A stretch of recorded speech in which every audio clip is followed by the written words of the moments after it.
அவர் super star வந்து பேசுகிறாரு. அவர் என்கிட்ட 2 நாளைக்கு முன்னாடி ஃபோன் பண்ணி நம்ம பண்ணதெல்லாம் நான் சொல்ல போகிறேன் அப்படின்னாரு. நம்ம பண்ணதெல்லாம் நீங்கள் எப்படி இங்கேருந்து மாறினீங்க, இந்த பெல் பாட்டம் போட்டுட்டு தொப்புளுக்கு மேலே பெல்ட்டு போட்டு கட்டிட்டு நல்ல கிராப் போட்டுட்டு அதில் கையில் பட்டையாக ஒரு வாட்ச் வந்து போட்டுட்டு பண்ணிட்டு ஒரு அரபா சொல்லவா சொல்லிடவா?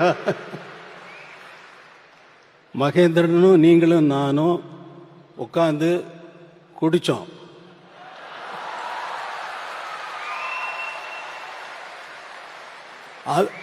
ஸ்டுடியோவில் வந்து சொல்கிறாரு, அவர் சொல்கிறாரு, என்கிட்ட சொல்கிறாரு, குடித்தோம் ஞாபகம் இருக்கா உங்களுக்கு? அப்புறம் இல்லை நீங்கள் அவர் அரை பாட்டில் பீரை குடிச்சிட்டு ஆட்டம் இருக்கு பாருங்க அப்படின்னாரு. அதை சொல்ல போகிறேன்னு நீங்கள் என்ன வேணாலும் சொல்லிக்கோங்க, அதை பற்றி எனக்கு கவலை இல்லைன்னு.